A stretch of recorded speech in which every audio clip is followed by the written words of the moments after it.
선생님 안녕하십니까? 잠시 얘기할 수 있을까요? 예, 앉으십시오.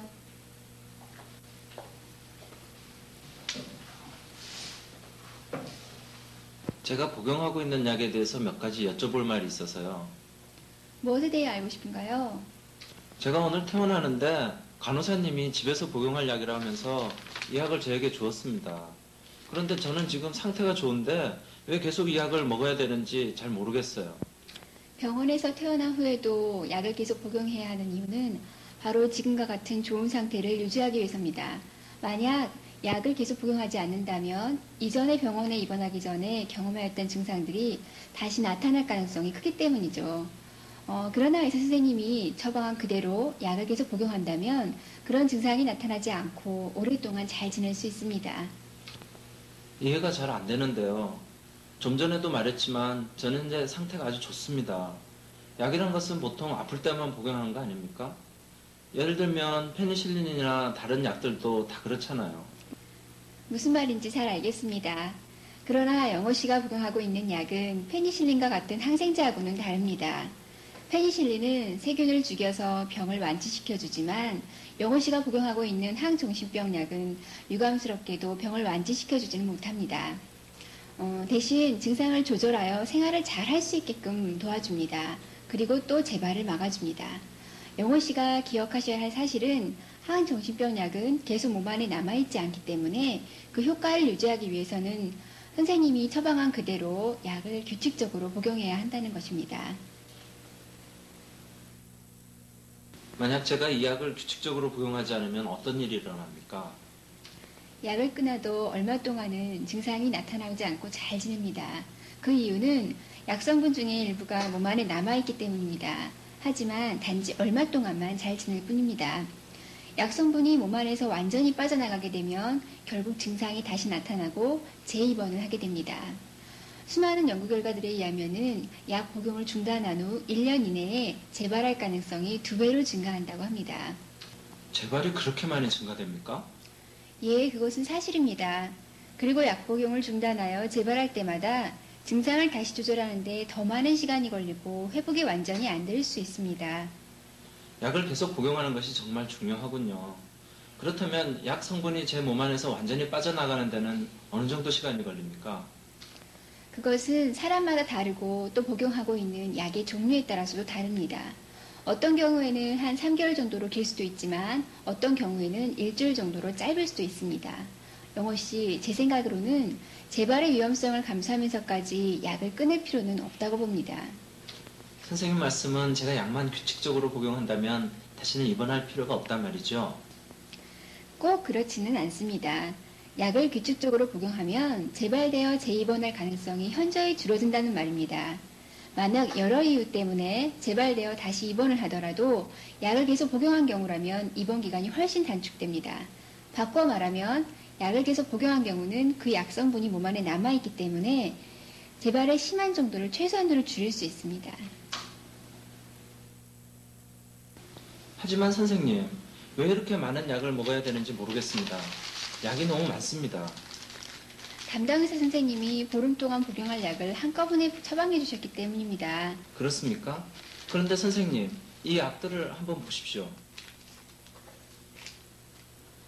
이 약들을 보면 색깔도 다르고 형태도 다릅니다. 왜 제가 한 종류가 아닌 여러 종류의 약을 한꺼번에 복용해야 합니까? 의사 선생님은 보통 3종류의 약을 함께 복용하도록 처방해 줍니다. 각 약은 그 나름대로 복용하는 이유가 있습니다. 영호 씨가 복용할 약이 어떤 것인지 잠시 볼까요? 이 약은 정신병성 증상을 없애주는 항정신병 약입니다. 그리고 이 약은 부작용을 막거나 없애주는 부작용 치료제입니다. 그리고 이것은 비타민이군요.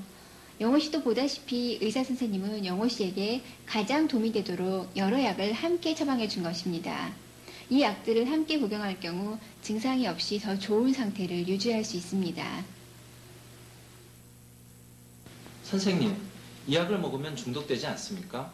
약물 중독 환자가 되고 싶진 않거든요. 아닙니다. 이 약들은 전혀 중독성이 없습니다. 이 약을 장기간 복용하여도 중독되지는 않습니다. 선생님 말을 못 믿겠다는 건 아니지만 사람들은 정신과 약이 중독성이 있다고 말하던데요. 중독성이 없다는 걸 어떻게 확신할 수가 있습니까? 중독성이 없다는 것은 이 약들을 계속 복용하다가 끊어도 금단 증상이 일어나지 않는 사실로도 알 수 있습니다. 무슨 말인가요? 금단 증상이 뭔데요? 금단 증상이란 중독성이 있는 약을 복용하다가 끊었을 때 나타나는 증상을 말합니다. 흔히 나타나는 금단 증상으로는 구역질, 구토, 두통, 위경련, 발한, 그리고 통증 같은 겁니다. 그러나 항정신병 약은 중독성이 없기 때문에 약을 복용하다가 끊어도 이러한 금단 증상이 나타나지 않습니다. 그러니 중독성에 대해서는 조금 더 걱정할 필요가 없습니다. 예. 그런데 이 약을 복용하면 체중이 증가한다고 하는데 사실입니까? 좋은 질문입니다. 알기 쉽게 설명해 드리죠. 어떤 사람의 경우에는 이 약을 복용하면 식욕이 증가하기 때문에 그만큼 더 많이 먹게 되고 그 결과 체중이 증가하게 됩니다. 그러나 식사량을 적절하게 하고 규칙적으로 운동을 한다면 체중이 증가하는 것을 충분히 막을 수 있습니다. 영호 씨도 알다시피 이 약을 복용하는 대부분의 사람들이 규칙적으로 운동을 거의 하지 않습니다. 바로 그것 때문에 체중이 증가하게 됩니다. 따라서 체중이 증가하는 것을 막기 위해서는 매일 규칙적인 운동을 해야 합니다. 만약 약을 복용하는 동안 술을 마신다면 어떤 일이 일어납니까? 저는 술을 좋아하거든요. 그래요.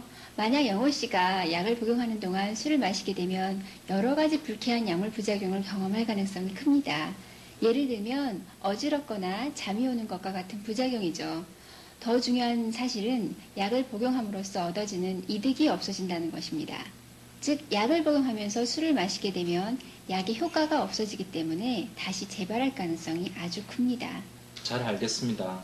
선생님 말씀은 제가 약만 규칙적으로 복용하면 아무런 어려움 없이 잘 지낼 수 있다는 말씀이죠. 그런 뜻으로 말한 것은 아닙니다. 약을 지속적으로 복용하면 좋은 상태를 유지할 수 있고 또 재발을 막을 수 있는 것은 분명합니다. 그러나 약만 복용한다고 해서 모든 문제들이 해결되는 것은 아닙니다. 약을 복용하면서 동시에 여러 치료 프로그램에도 참여를 하셔야 합니다. 약을 복용할 경우 얻을 수 있는 이점은 좋은 상태를 유지할 수 있기 때문에 다른 재활 프로그램에도 잘 참석할 수 있다는 것입니다. 선생님 말씀은 제가 약을 복용하면 다른 재활 치료 프로그램에도 더 잘 참여할 수 있다는 것인가요? 그렇습니다. 영호 씨는 정말 궁금해하는 점이 많군요. 태어나기 전에 그동안 자신이 궁금해하던 것들에 대해 물어보니 기쁩니다. 몇 분 후에 제가 다른 분을 여기서 만나기로 했습니다. 영호 씨와 같은 병을 앓고 있는 여자분인데 만나서 항정신병 약물 치료에 대해 서로 이야기를 나누기로 했습니다. 괜찮다면 함께 이야기를 나누는 것은 어떨까요? 좋습니다. 안녕하세요, 선희 씨. 만나서 반갑습니다. 예, 안녕하세요. 선희 씨, 이쪽은 영호 씨입니다. 서로 인사를 나누시지요.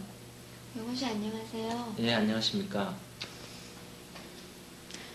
영호 씨는 오늘 병원에서 퇴원을 하는데 현재 먹고 있는 약에 대해서 많은 의문점을 가지고 있습니다. 그래서 오늘 우리가 대화를 나누는데 그를 초대했습니다. 그래도 괜찮겠죠? 네, 좋습니다. 먼저 항정신병 약을 복용하면 어떤 도움을 얻을 수 있는지 그거부터 이야기해 보도록 합시다. 두 분 다 알다시피 정신분열병은 아주 다양한 증상을 나타냅니다. 이 병을 앓게 되면 생각, 감정, 행동 면에서 평소와는 다른 경험을 하게 됩니다. 항정신병 약은 바로 이러한 여러 가지 증상을 없애주거나 줄여줍니다. 항정신병 약으로 도움을 얻을 수 있는 증상들이 어떤 것인지 이 문제를 보면서 생각해 보도록 합시다. 먼저 항정신병 약은 주위에 아무도 없는데도 어떤 소리가 들리거나 보이는 것을 줄여줍니다. 특히 사람 목소리가 들리는 경우가 많은데 그 내용은 대부분 간섭하거나 욕하거나 명령하는 내용으로 심한 불쾌감을 주고 생활하는 데도 많은 지장을 줍니다. 따라서 그런 소리가 자주 들리는 사람은 그 소리와 대화를 나누기 때문에 다른 사람 눈에는 혼자서 중얼거리는 이상한 행동을 하는 듯이 보입니다. 그건 정말이에요. 저는 병원에 입원하기 전에 귀에서 사람 목소리가 분명히 들렸어요.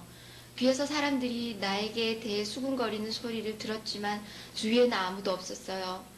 그 때문에 저는 심한 공포에 질렸습니다. 나에 대해 말하는 그런 소리들이 실제로는 내 머릿속에서 들리는 소리라는 것을 나중에 깨닫게 되었죠. 나중에 깨닫게 되었죠. 나도 그런 걸 경험했어요. 내 경우에는 귀에서 사람 목소리가 들릴 때마다 그들과 대화를 나누곤 했죠. 약이 그러한 문제들에 대해 도움이 되는가요? 예, 약을 복용한 후로 그런 소리들이 없어졌습니다. 알겠습니다. 항정신병 약은 또 잘못된 생각이나 믿음을 없애주거나 줄여줍니다. 보통은 잘못된 생각이나 믿음이 현실적으로는 불가능하다고 여기기 때문에 그런 것을 가지고 있지 않습니다. 예를 들면 다음과 같습니다. 어떤 사람은 자신이 감시당하거나 피해를 받고 있다고 믿습니다. 또 어떤 사람은 주위에서 일어나는 사건이나 다른 사람들의 행동이 자신과 특별한 연관성이 있다고 생각합니다. 즉 주위 사람들이 자신을 쳐다보거나 수군거린다고 생각하거나 혹은 텔레비전이나 라디오에서 자신과 연관된 이야기를 하거나 신호를 보낸다고 믿습니다. 또 어떤 사람은 자신의 생각이나 행동이 다른 사람이나 다른 것에 의해서 조종당하고 있다고 믿습니다. 또 어떤 사람은 자신이 아주 위대한 인물이거나 혹은 다른 사람이 가지고 있지 않는 어떤 특별한 능력을 가지고 있다고 믿습니다. 아무런 근거도 없이 자신의 신체 부위가 이전과는 달라졌다고 믿거나 혹은 몸에 큰 이상이 생겼다고 믿는 사람도 있습니다. 자신의 생각이 밖으로 빠져나가거나 반대로 밖에서 어떤 생각이 자신의 머릿속으로 들어온다고 믿는 사람도 있습니다. 이런 다양한 믿음을 가진 사람은 다른 사람들이 아무리 그렇지 않다고 설득하거나 증거를 제시해도 결코 자신들의 믿음을 바꾸지 않습니다. 맞아요. 이전에 나도 다른 사람들이 나를 지켜보고 내가 가는 곳이면 어디든지 나를 미행한다고 생각하곤 했죠. 그 때문에 나는 정말로 심한 공포에 질렸어요. 나는 집 밖으로 나가는 것조차 두려워했습니다. 물론 지금은 그런 생각이 전혀 들진 않지만요. 나도 텔레비전이 어떤 특별한 메시지를 보내고 그건 오직 나를 위해 보내는 것이기 때문에 나만이 이해할 수 있다고 생각했습니다. 또 여러 나쁜 생각들이 밖에서 내 머릿속으로 들어온다는 느낌도 가졌고요. 잘 알겠습니다. 방금 영호 씨와 선희 씨가 말한 것들이 바로 제가 말한 잘못된 믿음에 대한 좋은 예들입니다. 두 사람은 약을 복용하였기 때문에 그러한 증상이 없어진 것입니다. 여러 잘못된 믿음들이 모든 사람에게서 다 나타나는 것은 아닙니다. 어떤 사람에서는 어떤 한 가지가 주로 나타나고 또 다른 사람에서는 또 다른 어떤 것이 주로 나타날 수 있습니다. 약은 또 긴장이나 초조, 불안이나 공포 등의 감정을 줄여줍니다. 또 우울하거나 좋지 못한 기분도 호전시켜줍니다.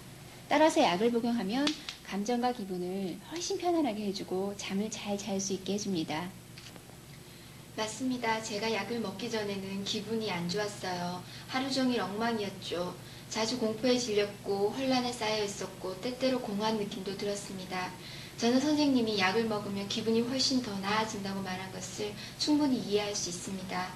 실제로 약을 복용한 이후로 훨씬 차분해지고 신경이 곤두서지 않게 되었으니까는요. 저도 약을 복용하고 나서부터는 훨씬 편안한 기분을 느꼈습니다. 그 때문에 잠도 충분히 잘 수 있게 되었고요. 잘 알겠습니다. 여러분은 정말 중요한 경험을 하셨군요. 항정신병 약을 규칙적으로 복용하면 기분이 상당히 호전이 되고 안정됩니다. 잠도 잘 잘 수 있고요. 또 감정과 기분이 다시 나빠지지 않도록 예방하는 작용도 합니다. 무슨 말인지 잘 알겠습니다. 항정신병 약을 복용하게 되면 생각이 맑아지고 집중력도 향상됩니다. 방금 하신 말이 무슨 뜻인가요? 선희 씨, 이전에 어떤 것에 대해 몇 분 이상 집중하려고 노력해 보았지만 잘 되지 않은 적이 있습니까? 예, 있습니다. 그때는 제 생각이 너무 빨리 진행되었기 때문에 어떤 결론도 내릴 수가 없었습니다. 나도 그런 경험이 있어요. 다른 사람들과 대화를 나눌 때 항상 그런 일이 일어나곤 했죠. 그 때문에 사람들과 계속 대화를 나누기가 어려웠었고 또 대화를 나누어도 상대방이 무슨 말을 하고 있는지 이해할 수가 없었어요. 그것은 집중력이 떨어지기 때문에 나타나는 현상입니다. 항정신병 약은 바로 그런 집중력을 향상시켜줍니다. 즉 다른 사람과 대화를 나누거나 신문을 읽거나 혹은 텔레비전을 볼 때 그것에 집중할 수 있도록 도와줍니다. 맞습니다.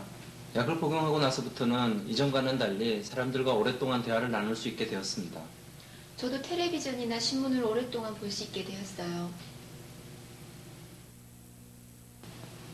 약은 또 생각을 조리 있게 하고 자신의 생각이나 감정을 잘 표현하도록 도와주기 때문에 다른 사람들이 자신을 더 잘 이해할 수 있도록 해줍니다.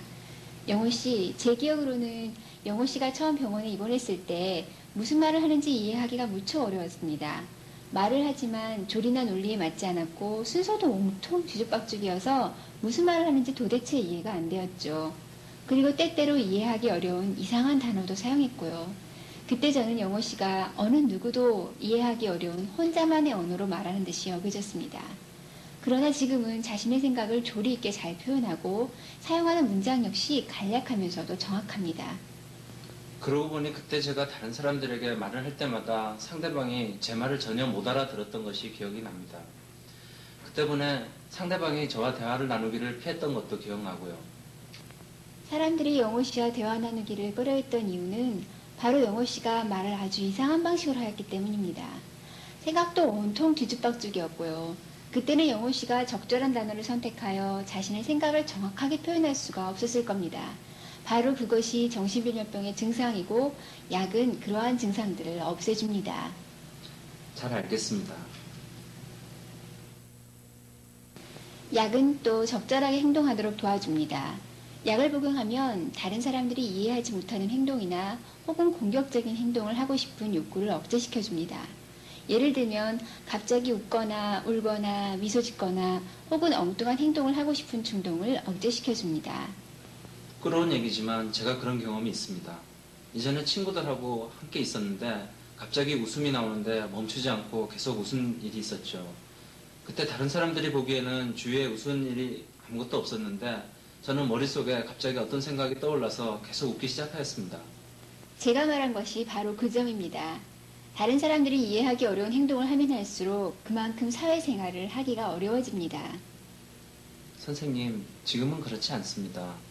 물론 그렇겠지요. 약을 잘 복용하고 있으니까요. 자, 지금까지 우리는 항정신병약이 어떤 도움을 주는지 각자 경험한 것에 대해 서로 이야기를 나누었습니다. 현재 여러분들이 그런 증상 때문에 더 이상 고통받지 않는다는 사실을 저는 잘 알고 있습니다. 저는 항정신병약이 어떤 도움을 주는지 여러분이 잘 이해하게 되어 정말 기쁩니다. 지금까지 우리가 나눈 이야기 중에 의문이나 질문이 있습니까? 없습니다. 지금은 없어요. 좋습니다. 만약 여러분이 항정신병약이 어떤 도움을 주는지 충분히 이해하였다면 앞으로 약을 규칙적으로 잘 복용하리라고 생각합니다. 요약하면 항정신병약은 다음 두 가지 중요한 이득을 줍니다. 첫째는 정신분열병이나 다른 정신병의 증상을 완화시켜줍니다. 둘째는 그런 증상들이 다시 나타나는 것을 막아줍니다. 오늘 우리가 서로 이야기 나눈 내용을 여러분이 잘 기억할 수 있도록 항정신병약의 이득이 적혀있는 용지를 집에 가지고 가서 잘 읽어보십시오. 그리고 또 다른 질문이 있으면 언제든지 저에게 전화를 걸어주십시오. 그러면 오늘과 같이 다 함께 만나서 이야기를 나누어 봅시다. 좋습니까? 네, 좋아요. 선생님 감사합니다.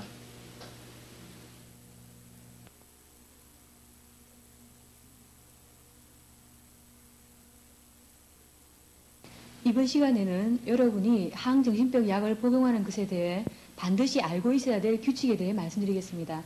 여러분이 약을 복용할 때 이러한 규칙을 지키지 않는다면 약의 효과를 최대한 얻을 수 없을 것입니다. 약을 안전하게 복용하기 위해서는 먼저 약 봉투에 적혀 있는 내용을 자세히 읽는 것이 중요합니다. 경필 씨, 자신이 복용하고 있는 약 봉투를 가지고 왔습니까? 예, 여기 있습니다. 고맙습니다. 경필 씨가 복용하고 있는 약 봉투를 예로 들어 설명하겠습니다. 경필 씨, 약을 받으면 제일 먼저 약 봉투에 적혀 있는 이름이 자신의 이름과 맞는지를 확인해야 합니다. 그래야 다른 사람의 약을 복용하는 실수를 하지 않을 테니까요. 경필 씨, 자신의 이름이 맞습니까? 예, 맞습니다.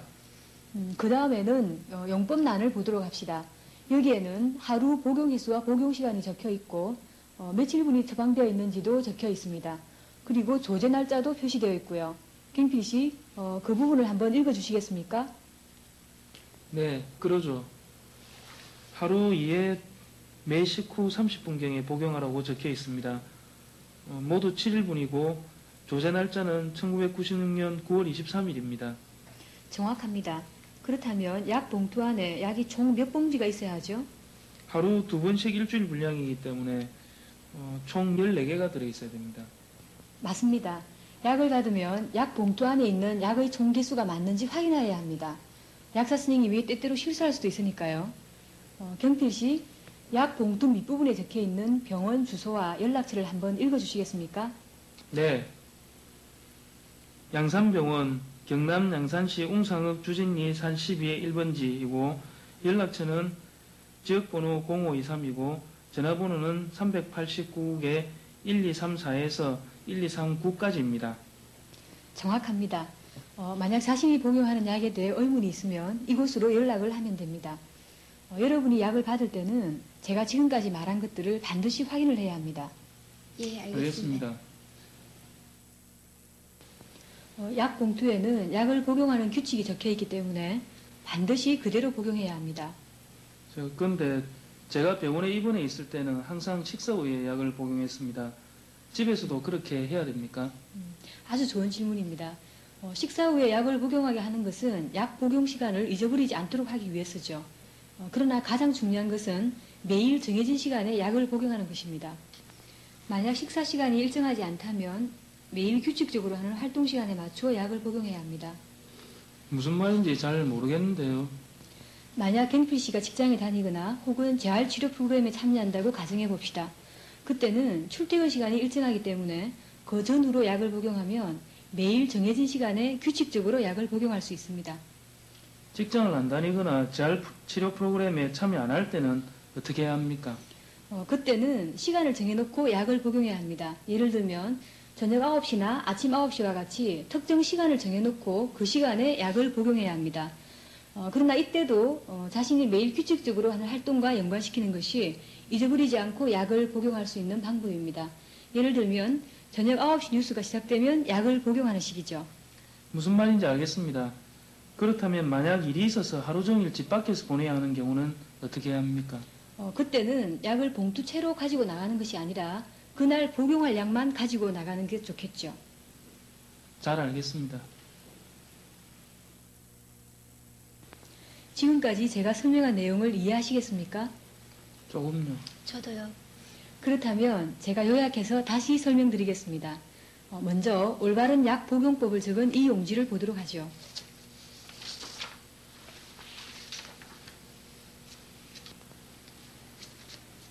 여러분은 매일 여기에 적힌 순서대로 약을 복용해야 합니다. 일정 기간 계속 이대로 시행해서 완전히 몸에 배인 습관이 되도록 해야 합니다. 제가 그것을 읽는 동안 여러분은 그 용지를 보도록 하십시오. 약 봉투를 눈에 잘 띄고 기억하기 쉬운 장소에 놓아둬야 합니다. 예를 들면 텔레비전이나 식탁 위 등입니다. 이러한 장소에 놓아둬야 약 복용하는 것을 잊어버리지 않게 됩니다. 두 번째 단계는 약 봉투의 용법란을 보고 하루 복용 횟수와 복용 시간을 확인하는 것입니다. 세 번째 단계는 약을 복용하기 전에 반드시 처방받은 약과 똑같은지 확인해야 합니다. 즉, 약의 종류, 용량, 알수가 처방받은 대로 맞는지 확인해야 합니다. 네 번째 단계는 약을 복용하는 것입니다. 그리고 마지막 단계는 다음번에 약을 받으러 갈 때까지 남아있는 약 개수가 맞는지를 확인해야 합니다. 알겠습니까? 알겠습니다만 무척 번거로워 보이는군요. 처음에는 조금 번거로울지 모르지만 곧 익숙해질 것입니다. 하지만 이런 방식으로 약을 복용하게 되면 의사 선생님이 처방한 그대로 약을 정확하게 복용할 수 있습니다. 제가 복용하고 있는 약의 종류나 용량을 모를 경우에는 처방받은 약과 똑같은지 어떻게 제가 확인할 수 있습니까? 아주 좋은 질문입니다. 만약 여러분이 복용하고 있는 약의 종류나 용량을 모른다면 복용하는 약이 처방대로 지어졌는지를 확인할 수 없습니다. 따라서 평소 자신이 복용하는 약의 이름과 용량을 정확하게 알고 있어야 하고 또 어떤 약인지 구별할 줄 알아야 합니다. 약을 복용하는 사람은 바로 여러분 자신이라는 사실을 항상 기억하십시오. 그래서 담당 의사 선생님에게 자신이 어떤 약을 어느 용량으로 먹고 있는지를 물어보고 만약 그것을 기억하기 어려울 때는 메모지에 한글로 적어달라고 부탁해야 합니다. 의사 선생님이 말 안 해주면 어떻게 하죠? 그렇지는 않을 겁니다. 그러나 의사 선생님에게 그것을 물어보는 태도와 말하는 내용이 중요합니다. 그것에 대해서는 나중에 다시 공부할 것입니다. 잘 알겠습니다. 제가 일하러 가서도 집에서와 똑같이 그런 식으로 해야 합니까? 그것에 대해서는 이미 앞에서 말했습니다. 그런 경우는 집을 나서기 전에 미리 약을 확인한 다음 봉투에 넣어가서 먹으면 됩니다. 선생님, 만약 제가 약을 한번 빼먹었을 때는 그 다음 복용할 때 앞에 빼먹은 약까지 함께 복용해야 됩니까? 아닙니다. 한 번 복용할 때 의사 선생님이 처방한 용량 이상으로 복용해서는 절대로 안 됩니다. 1회 복용량을 정확하게 지켜야 몸 안에서의 약 농도를 일정하게 유지할 수 있습니다. 그러기 위해서는 매일 정해진 시간에 정해진 용량을 복용해야 합니다. 만약 제가 약 복용 시간을 몇 번 지나쳤을 경우에는 어떻게 해야 합니까? 보통 1시간 정도까지는 괜찮기 때문에 그런 경우는 약을 빼먹지 말고 즉시 복용하면 됩니다. 알겠습니까? 그러나 다음번에 복용할 시간이 가까워서야 약을 빼먹은 사실을 알았을 때는 그 이전 약을 함께 복용해서는 안 됩니다. 그때는 그냥 지나치고 그 다음부터 정해진 시간표대로 약을 복용하면 됩니다. 만약 제가 약을 한번 빼먹으면 증상이 다시 나타나진 않나요? 약을 한 번 빼먹었다고 해서 증상이 나타나지는 않습니다. 대부분의 항정신병 약은 복용 후 일정 시간 동안 그 성분이 몸 안에 남아있기 때문입니다. 따라서 자주 그런 것이 아니고 어쩌다가 실수로 한 번 약을 빼먹었을 때는 그런 걱정을 안 해도 됩니다. 잘 알겠습니다. 약을 복용하는 데 있어 여러분이 기억해야 될 3가지 중요한 규칙이 있습니다. 첫째는 약을 빼먹지 않는 것입니다. 그리고 둘째는 담당 의사 선생님이 처방한 용량대로 약을 복용하는 것입니다. 그리고 셋째는 매일 정해진 시간에 약을 규칙적으로 복용하는 것입니다. 만약 이 3가지 규칙을 잘 지킨다면 몸 안에 약 농도를 일정하게 유지할 수 있기 때문에 재발을 막고 잘 지낼 수 있을 것입니다. 이번 시간에 공부할 내용은 여러분이 약을 복용한 후 자신의 신체가 어떤 반응을 보이는지를 스스로 평가하는 것입니다. 자, 이 용지를 보도록 하십시오.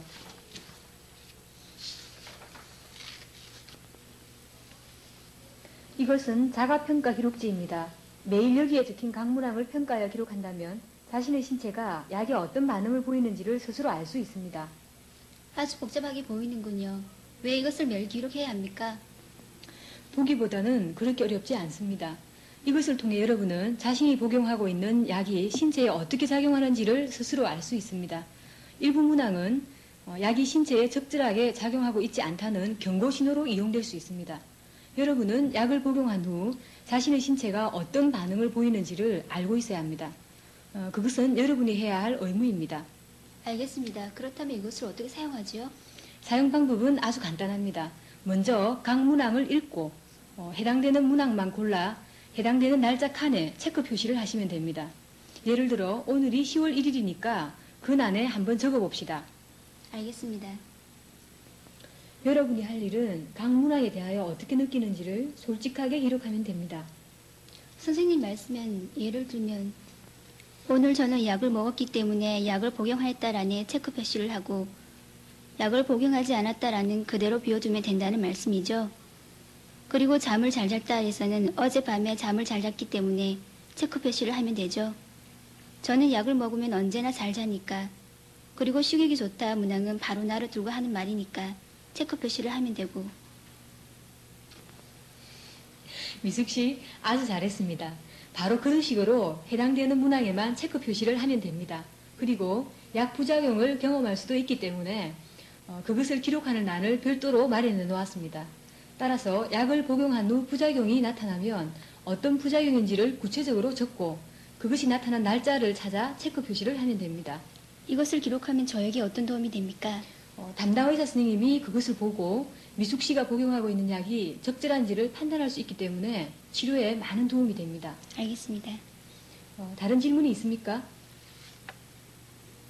네, 없다면 다음 시간부터는 약의 부작용에 대해 공부하도록 하겠습니다. 미숙 씨, 경필 씨, 오늘 참석해 주셔서 대단히 감사합니다. 선생님 대단히 감사합니다. 고맙습니다. 다음 시간에 또 봅시다.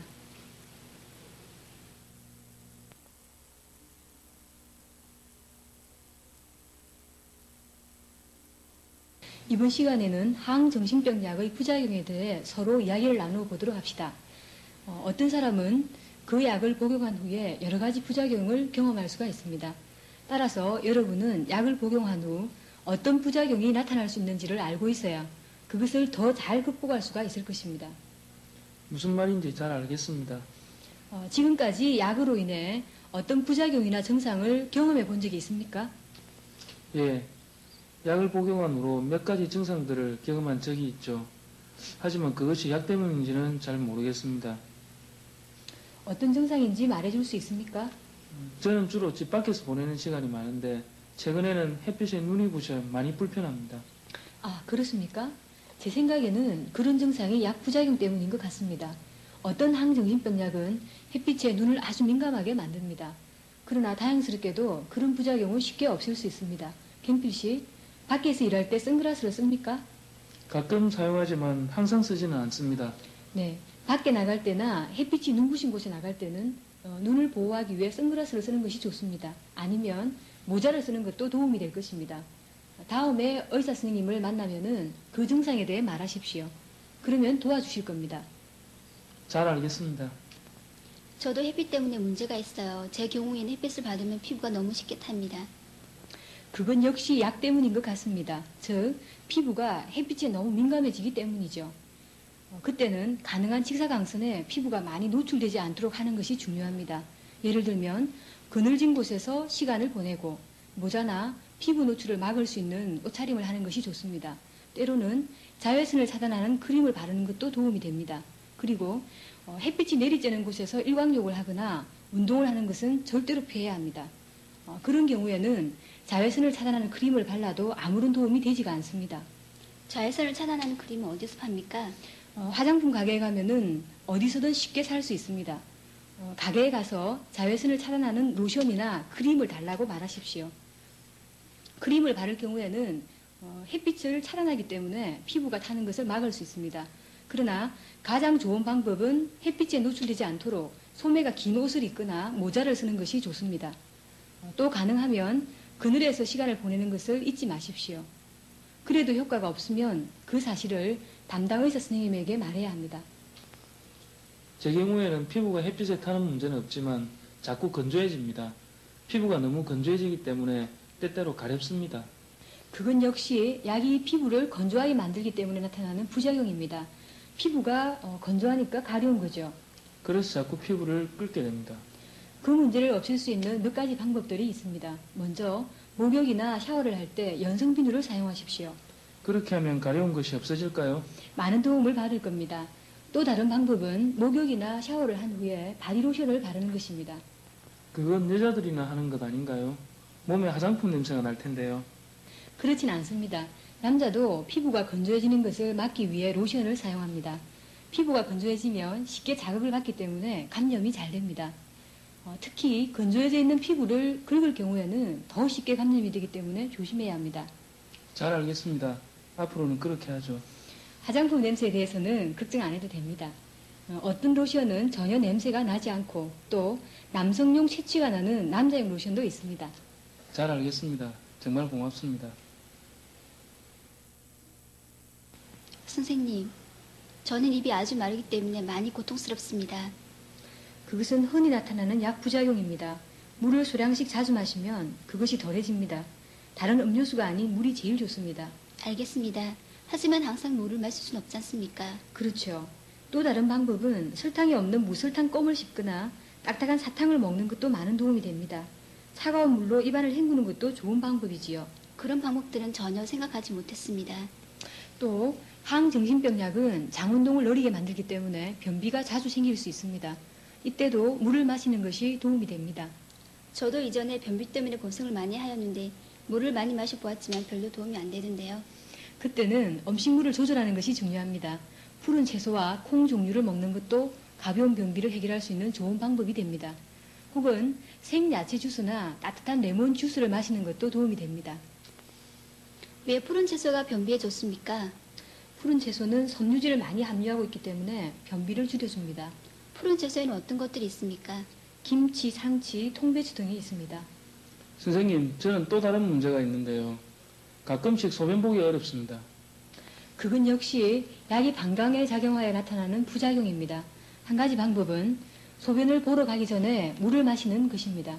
그래도 없어지지 않으면 담당 의사 선생님에게 말해야 합니다. 보통 그것을 없애주는 약을 먹으면 곧 해결이 됩니다.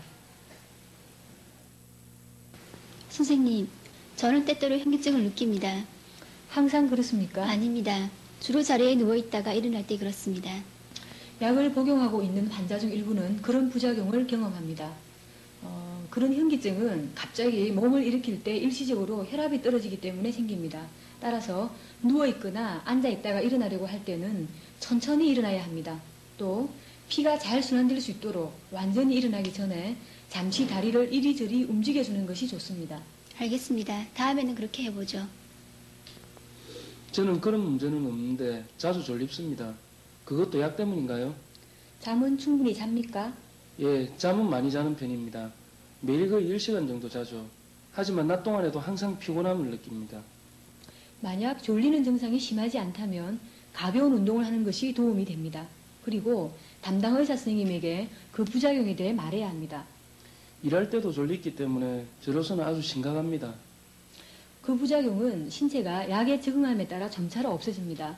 하지만 시간이 지난 후에도 계속 그렇거나 혹은 견디기가 어려울 정도면 담당 의사 선생님에게 약의 용량을 낮추어 달라고 하거나 아니면 다른 약으로 바꾸어 달라고 부탁해야 합니다. 또 다른 부작용을 경험한 적이 있습니까? 예, 저는 안절부절 못하고 아주 예민해집니다. 마치 제 몸 안에서 무엇이 뛰어다니는 것 같습니다. 어떤 경우에는 너무 심해서 앉아있을 수조차 없습니다. 몸과 발이 안절부절 못해지는 것은 약 부작용 때문입니다. 그때는 보통 어떻게 합니까? 그런 느낌이 들면 걷습니다. 그러면 훨씬 낫습니다. 걷는 것은 안절부절증을 없애는 좋은 방법입니다. 실제로 모든 운동이 도움이 됩니다. 그러나 그런 부작용 경우에는 담당 의사 선생님에게 말해 필요한 조치를 받는 것이 가장 중요합니다. 자, 지금까지 우리는 항정신병약의 흔한 부작용과 그것을 혼자서 극복하는 방법에 대해 이야기를 나누었습니다. 여러분이 기억하기 쉽도록 지금까지 말한 내용들을 요약한 용지가 여기에 있습니다.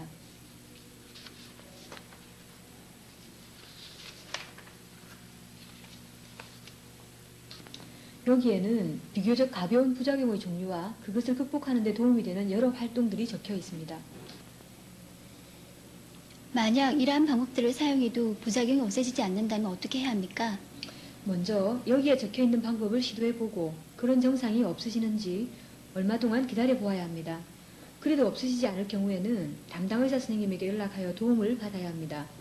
의사 선생님은 부작용을 없애주는 약을 처방해 주거나 혹은 부작용이 약 용량과 밀접한 연관이 있다고 생각되면 그 용량을 다시 조절해 줄 것입니다.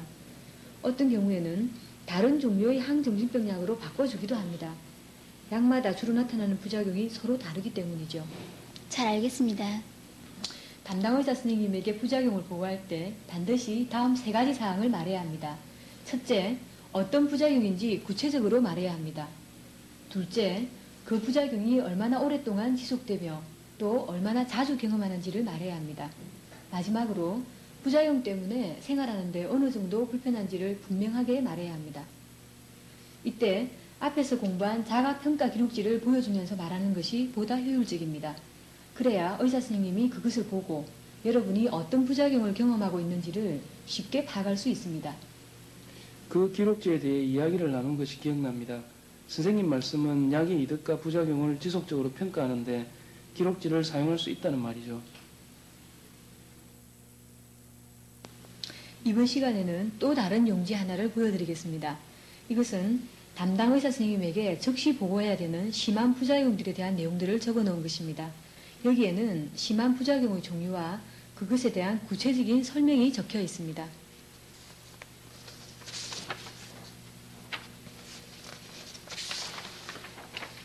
이 부작용들은 의사 선생님의 도움이 필요한 보다 심한 부작용이기 때문에 언제라도 담당 의사 선생님에게 연락할 수 있도록 해당되는 난의 선생님의 이름과 전화번호 그리고 야간 응급실 전화번호를 미리 적어 놓아야 합니다. 보기만 해도 아주 심한 부작용 같군요. 어느 정도 심한 부작용들입니다. 그러나 항정신병 약을 복용하는 사람들 중 일부만이 이런 부작용을 경험합니다. 또 대부분은 담당 의사 선생님의 도움을 받아 쉽게 없앨 수 있습니다. 알겠습니다. 부작용에 대해 또 다른 질문이 있습니까? 저는 만발성이라는 부작용에 대해 들어본 적이 있는데요. 아마 만발성 운동부전증을 말하는 것 같은데 맞습니까? 예, 바로 그겁니다. 그것은 무엇이죠? 만발성 운동부전증이란 손, 혀, 입, 그리고 신체 일부분이 자기 마음대로 천천히 움직이는 것입니다. 이 부작용은 약 용량을 아주 높게 그리고 아주 오랫동안 복용할 경우에만 나타납니다. 얼마나 많은 사람에게서 그런 부작용이 나타납니까? 극히 소수의 사람에게서만 나타납니다. 그러나 이 부작용이 있으면 즉시 담당 의사 선생님에게 연락해야 합니다. 자, 오늘은 여기까지 합시다. 여러분이 많은 질문을 해주어 정말 감사합니다.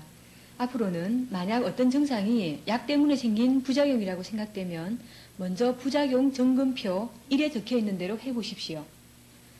그렇게 해도 부작용이 없어지지 않으면 즉시 담당 의사 선생님에게 연락을 해야 합니다.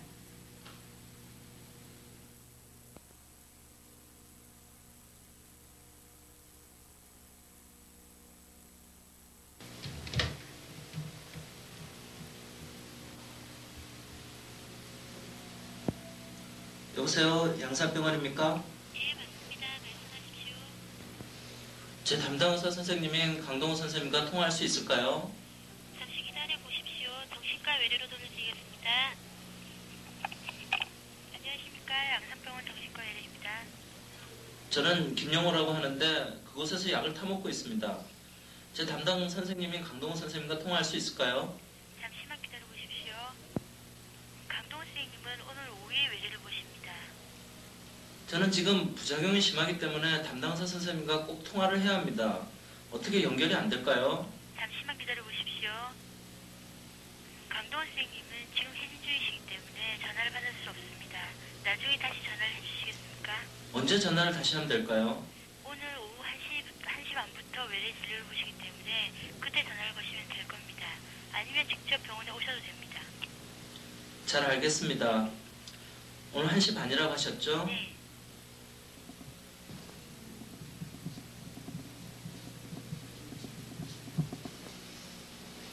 제가 생각하기에는 부작용이 심하기 때문에 선생님을 직접 만나는 게 좋을 것 같습니다. 그렇게 하십시오. 선생님께 그렇게 전하겠습니다. 고맙습니다.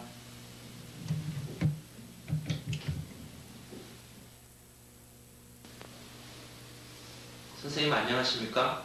아, 영호 씨, 네, 들어오십시오.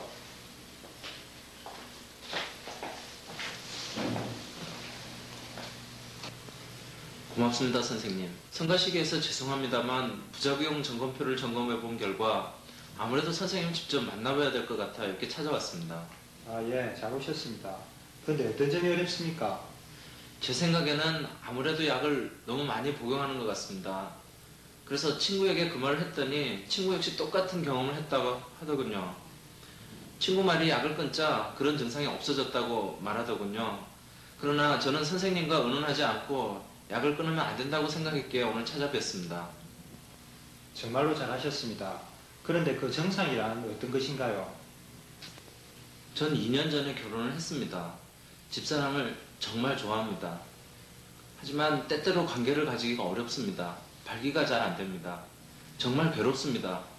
그래서 선생님께 어떤 도움을 줄 수 있는지 찾아왔습니다. 언제부터 그렇습니까? 꽤 오래됩니다. 대략 수개월 정도. 저는 그 때문에 정말로 고민을 많이 했습니다. 솔직히 그녀를 잃을까 두렵습니다. 영호 씨, 그것이 약겜일 수도 있고 혹은 아닐 수도 있습니다. 이 약을 복용하고 있는 사람 중 극히 일부에서만 발기가 잘 되지 않는 문제를 경험합니다.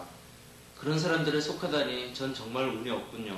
제 말을 좀 더 들어보십시오. 약에 대한 반응은 사람마다 다 다릅니다.